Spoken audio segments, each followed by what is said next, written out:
Ladies and gentlemen, my name is Dietrich, and this behind me is the fastest version of the best-selling car on Earth. It is a 2024 Tesla Model Y Performance, and for the 2023 calendar year, no vehicle on the planet sold more than the Tesla Model Y. Not even the Toyota Corolla, not the Ford F-150, nothing. This is it. People bought more of these than anything else. So today I'm going to review this car and try to figure out why that is. We will talk about the styling on this vehicle. We will talk about the performance portion of the Tesla Model Y Performance. We will measure out all of the cargo space. We'll have a look at the passenger room, and we will look at the convenience features and the safety features on the most expensive version of the best-selling car on the planet. And as always, if some of that sounds good and some of it doesn't, check the little slidey bar down below and skip to the part that you're the most interested in. First, we'll talk about the styling, and what can you say? It's a Tesla Model Y. It is the best-selling car on Earth. They haven't changed the way it looks at all since it originally debuted for the 2020 model year. Tesla's not known for changing their vehicles very often, if ever, although rumor has it there may be some updates on this one coming next year.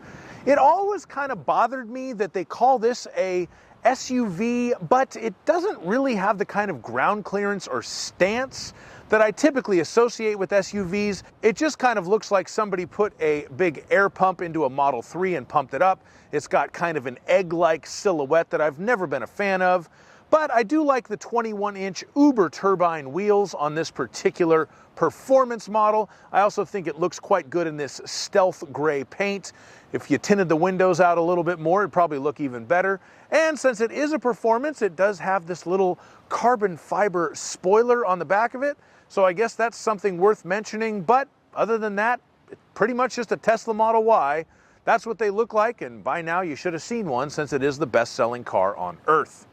Now we're going to open the hood and have a look at the powertrain on this Tesla Model Y.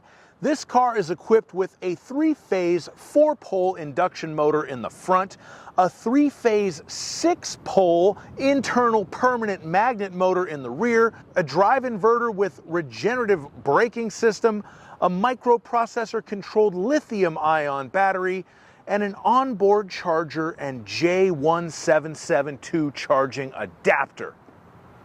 I don't really know what all that means. I read it off of the window sticker on my phone here, but that's a lot of poles for one car. This is really what you need to know about the drivetrain on this car.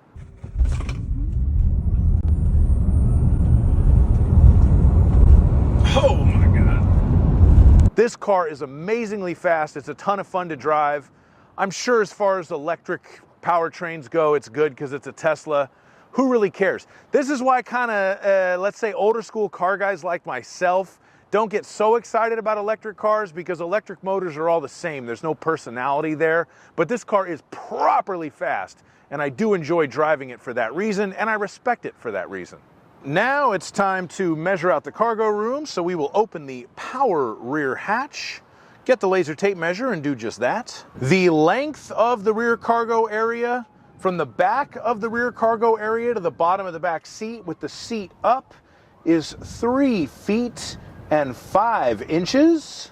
The width of the rear cargo area at its widest point from right there to right there is a very wide 4 feet and 8 inches.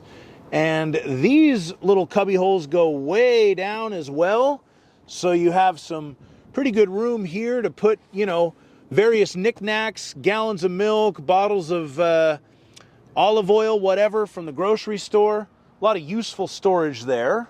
The minimum width of the cargo area, kind of in between where the wheels are at, is 3 feet and 2 inches.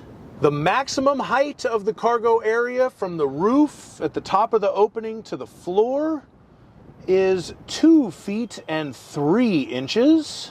The minimum height of the cargo area at the opening right here to the cargo floor right there is 1 foot and 7 inches. And if I pull these guys right here, I fold down the back seats. So with both back seats folded down, there is your maximum cargo area, and the length there is going to be about 6 feet even. I say about because that is the measurement to the back of the passenger side seat there, so it does kind of depend on where you have that front seat set. But you do have a pretty flat load floor, a little bit of a angle on the back seats, but no hump to speak of, so good cargo area in the Model Y. And if we open up under here, we have a nice deep cargo area as well, and we'll measure that out just for fun. The width at the bottom of that cargo area, 2 feet and 1 inch. The length of the cargo area from front to back, 1 foot 4 inches. And the depth of this little cargo area in the back, 1 foot and 2 inches. Now let's go measure out the frunk. All right, now we will measure out the frunk. The minimum width from here to here, 2 feet and 5 inches. The length from the front to the rear of the frunk, 1 foot and 3 inches. And the depth of the frunk from top to bottom right there, 1 foot and 2 inches. That's your tow hook there, and that's all the cargo areas of a Tesla Model Y. Now we are going to look at the passenger space, and for this test I'll use myself. I'm 6'5", so let's see if I can sit behind myself in a Model Y.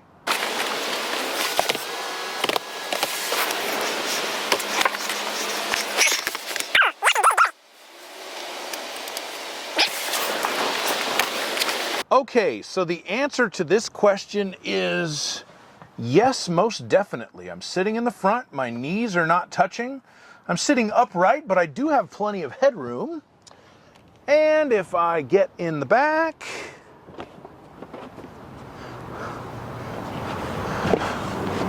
very roomy. Very good knee room, very good headroom, because we have this giant glass panoramic thing. It's very airy and beautiful back here. I have some air vents. I have some USB-C charging ports. I have a nice flat floor. There's good room behind my driver's seat. Let's see what we've got here. We have a center armrest with some cup holders. This is nice. This is a very good passenger room in the Tesla Model Y. This sort of practicality might be one of the reasons why people buy so many of them. Now we're going to move on to the interior and talk about the features in here. And really there's kind of only one thing to talk about, and that's the big 15-inch capacitive touchscreen. It really dominates the whole interior by design.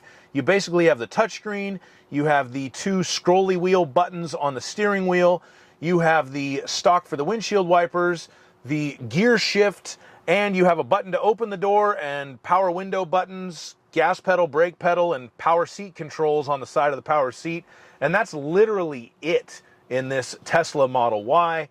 It does come with FM radio. You don't get AM radio or satellite radio.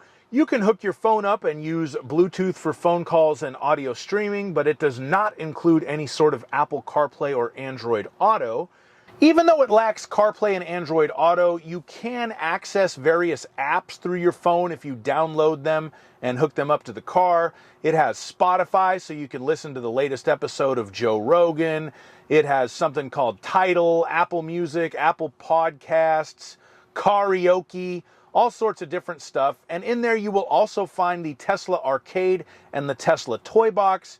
These are things that were pretty famous when the Model S first came out. All the different ways you could jack around with the car and make it do a light show outside and make it make fart noises and draw stuff on the screen and everything else. This may seem like a gimmick to you, and it kind of is, but you do have to have something to do to keep you entertained while you're charging your vehicle, so there really is a point to it.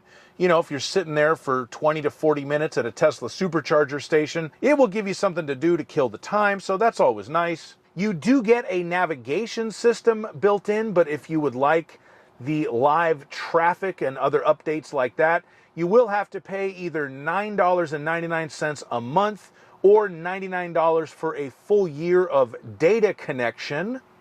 This performance model does have heated front seats and a heated steering wheel, but no cooling front seats. One criticism that I have of the complete lack of buttons in here is it can make certain things a little bit harder to do. For example, opening the frunk or the trunk from inside of the car. If you just have the key card like I do right now, the only way to do it is to unlock the door and then lean in and push the appropriate portion on the 15-inch touchscreen. Just having a couple of discrete little buttons on the inside of the driver's door to do this would be much better. The car could also stand to have a head-up display to project your speed and a few other pieces of information on the windshield directly in front of the driver so that you wouldn't have to worry about looking down at the screen to get that information. That would just be a little bit more efficient. And a couple of lights for blind spot monitoring in the rearview mirrors wouldn't kill us either. But you do have a very clean interior design. I do like the interior design on here. It's just that there's some compromises that maybe they could get over and do something better with. But for better or worse, the Model Y has looked the same on the interior for the last 5 years. And I guess it's working well for them because it has become the best-selling car on the planet. Now we'll move on to the safety features, and they're kind of run-of-the-mill, honestly, for a car at this price point. We have 8 cameras on the exterior of the vehicle, and basically what they do for us is the auto emergency braking with the forward collision warning. So it will warn us if it thinks we are going to hit a vehicle, a pedestrian, or an object, and it can apply the brakes to prevent or lessen the severity of such a collision. We have the blind spot collision warning, so if it thinks we are going to merge into another car, it will beep at us and tell us to stop doing that. And we have the lane departure avoidance, which can actually correct our steering if it thinks that we are getting out of the lane. It also uses the 8 cameras for a sort of parking system where it kind of shows you a surround view of the car, but it's kind of lame. With that many cameras, I'm not sure why they can't just put a composite image together like most other automakers do these days. That would probably be better. And of course, the 8 cameras use the full self-driving. If you're willing to pay $99 per month for it, quite frankly, I'm not sure that that's worth it. But the 8 cameras will help with that as well if you want to pay the money to use that feature. Thank you so much for watching my review of this Tesla Model Y Performance.